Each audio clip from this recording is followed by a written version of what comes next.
Technology isn't just a part of our everyday lives anymore. It's become a frontier for global powers, with India right in the mix. So why not join the conversation? Take the Technopolitics survey created by researchers at the Takshashila Institution.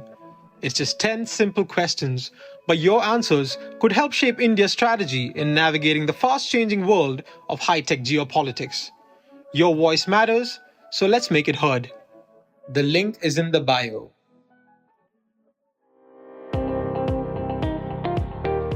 Welcome to All Things Policy, a daily podcast by the Takshashila Institution.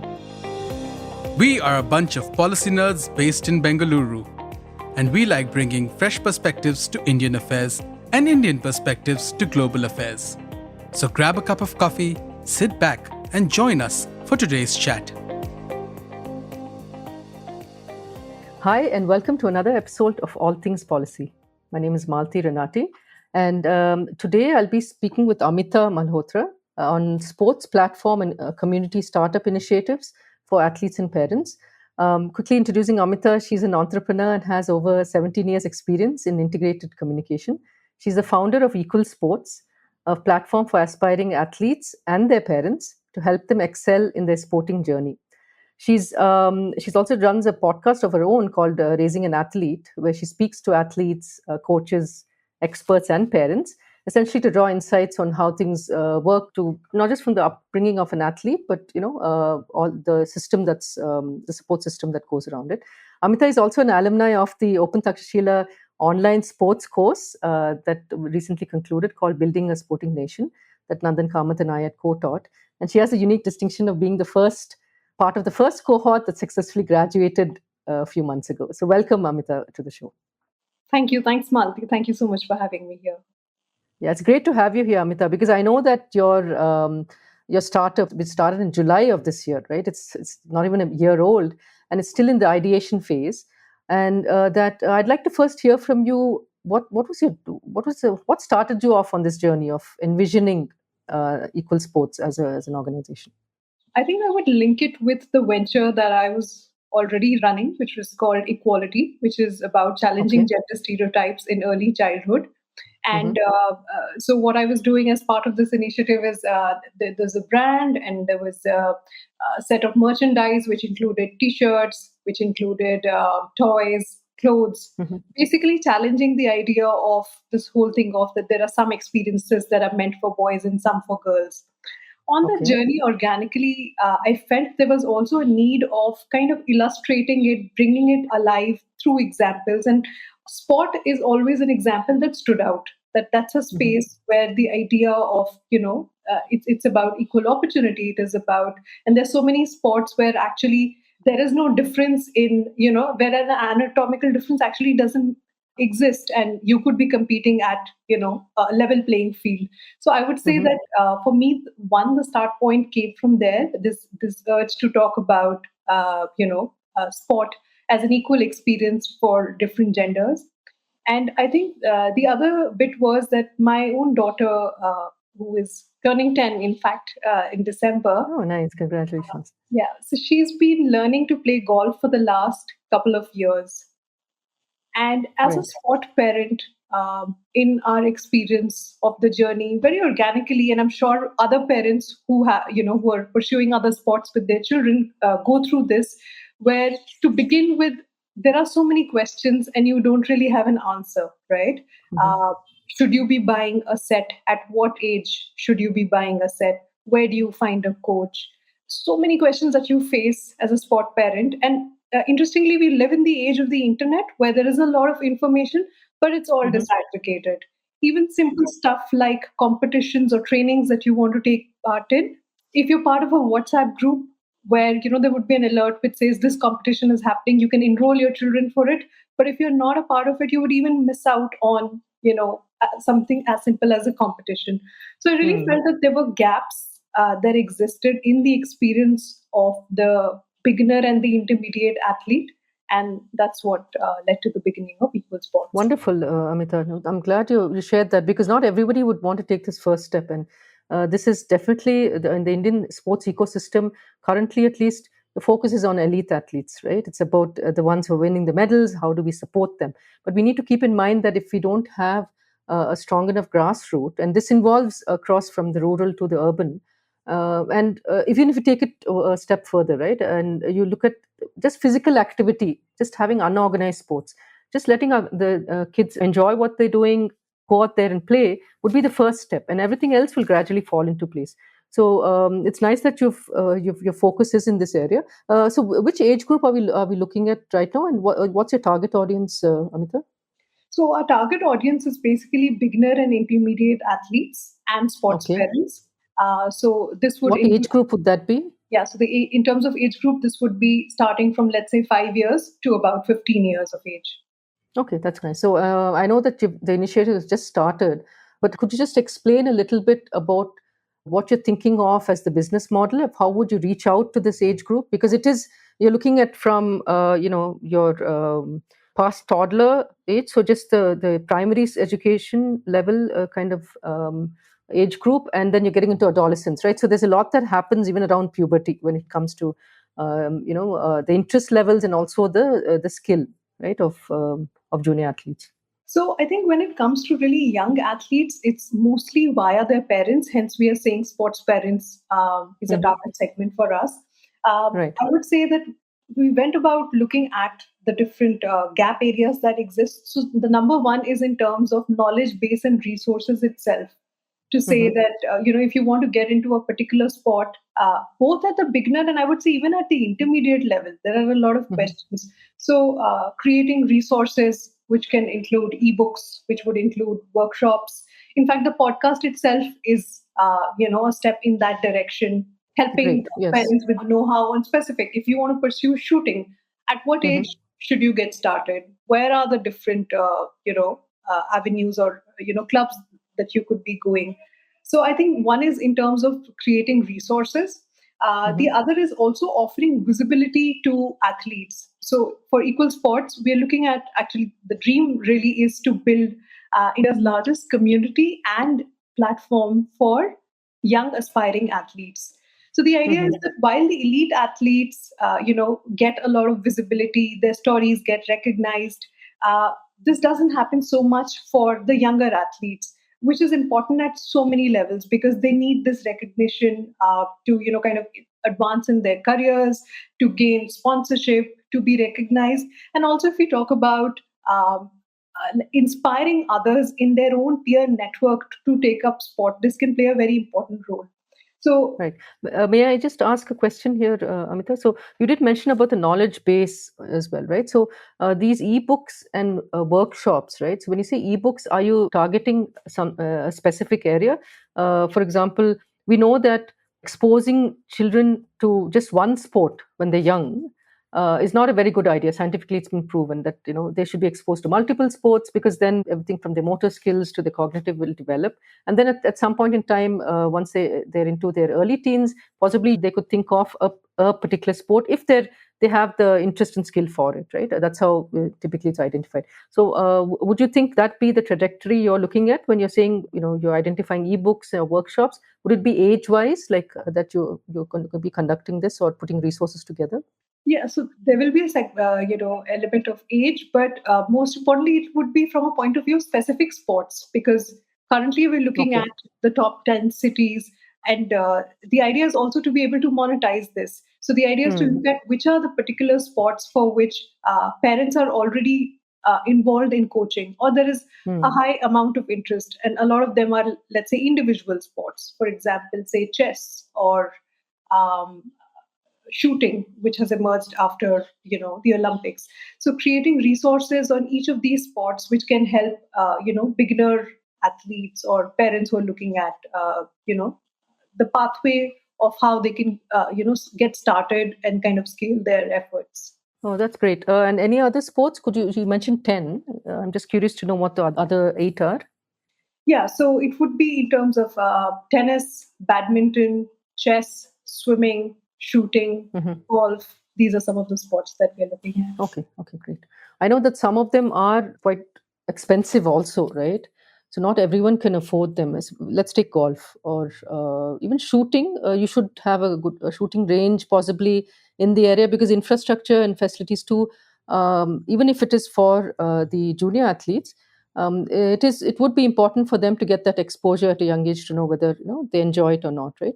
Because that the first experience is always important. If it doesn't go off too well, they might not really show interest or pursue it further.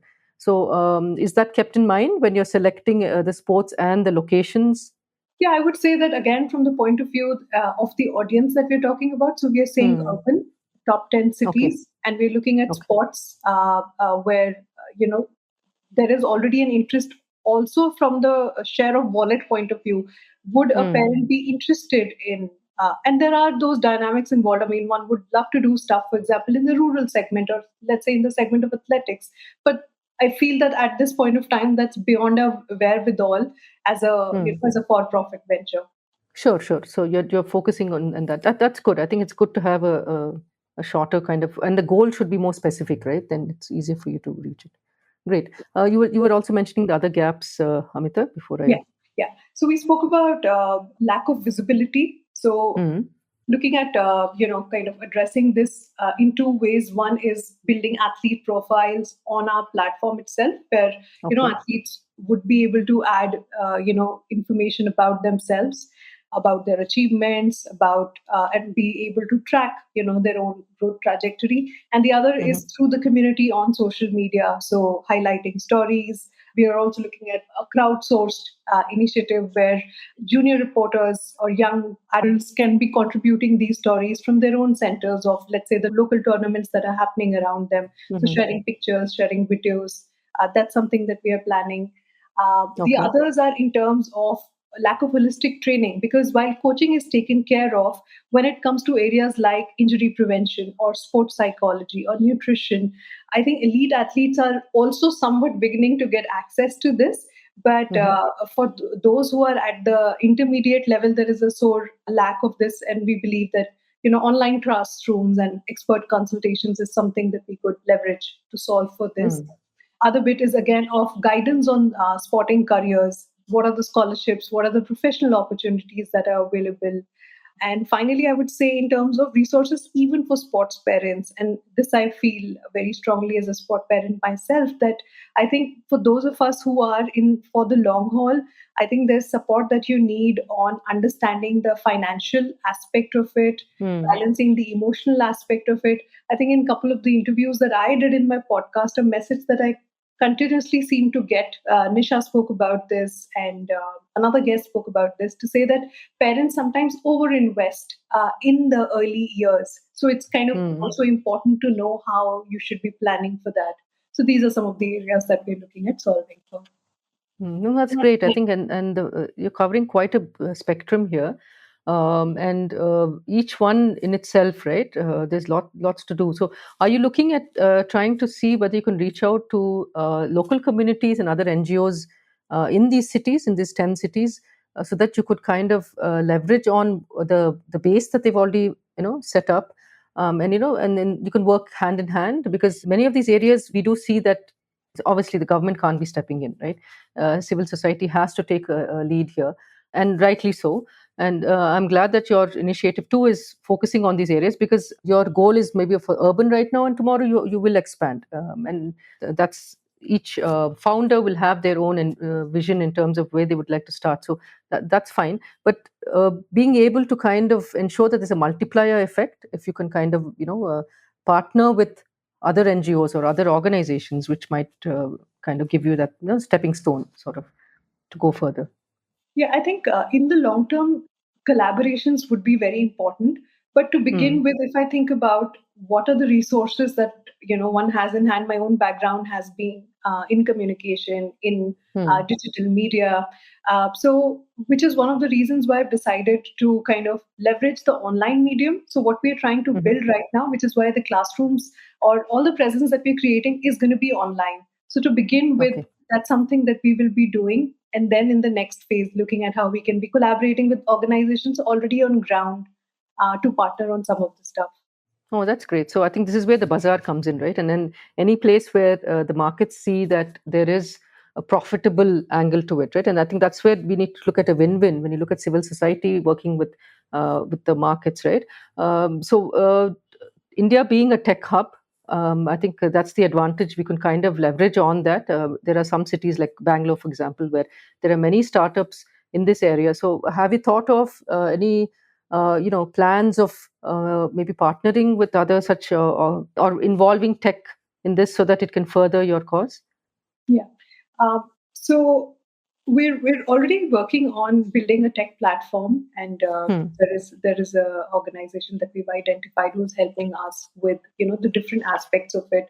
So the fact that people will be able to book for tournaments, there would be an online classroom. There are different elements of what we're trying to build. So that's something that we are trying to do. We're also mapping other players in the segment to see what they're doing.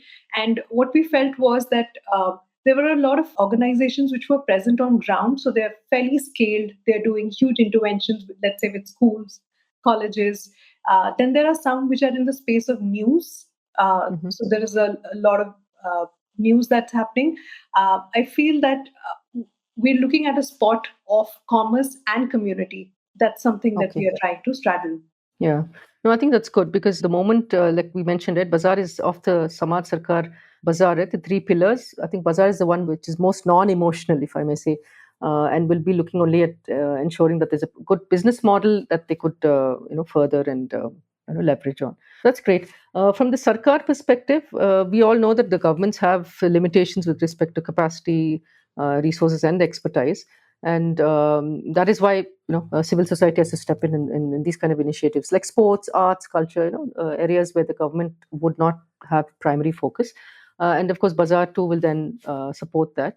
But at the same time, Sarkar, I guess, when you look at in the large scheme of things, we know that India is a young nation, that very soon, in fact, data shows that by 2030, our working population in India would cross the 1,029 million, right? It's going to be, our working population is going to be, will hit its peak in 2030.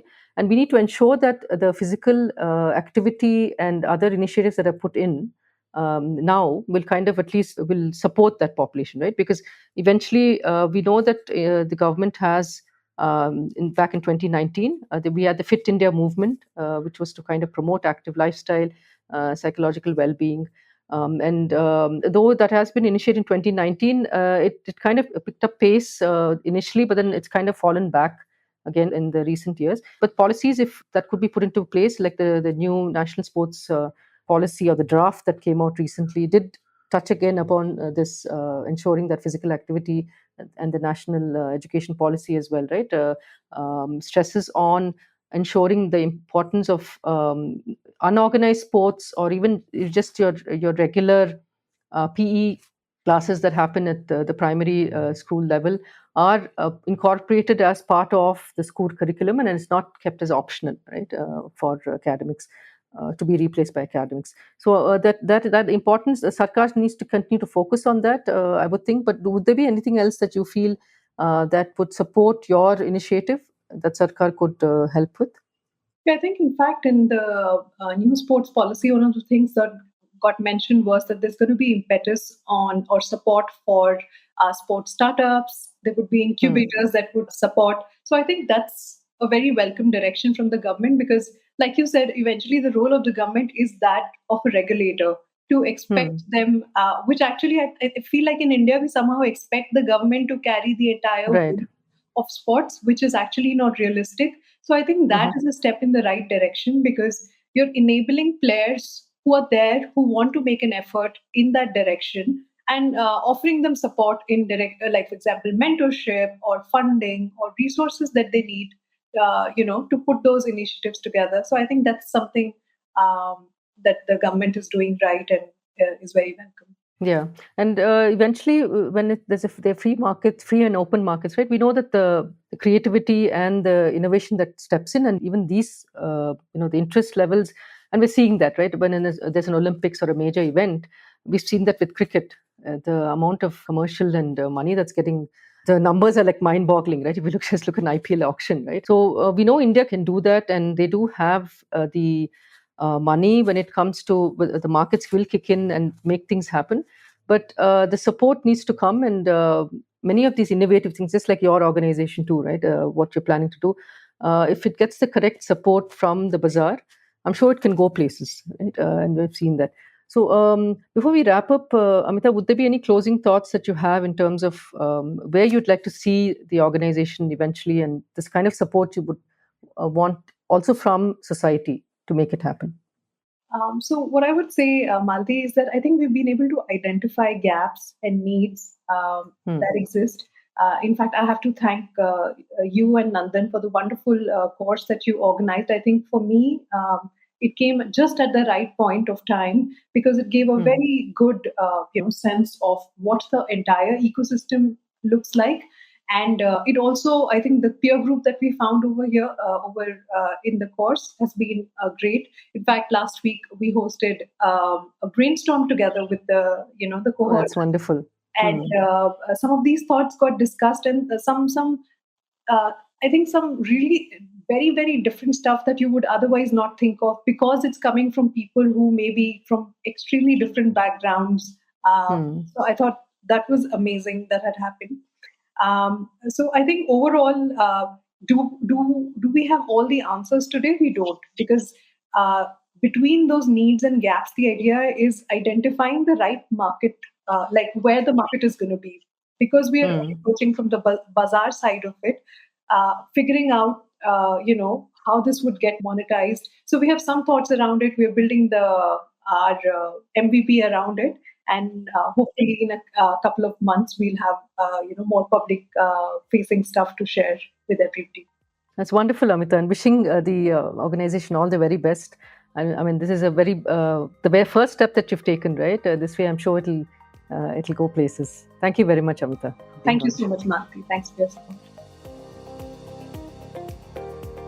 If you liked our show, dive into Takshashila's research on technology, strategy, and economic affairs. Check us out at our Twitter handle @Takshashila INST or our website takshashila.org.in.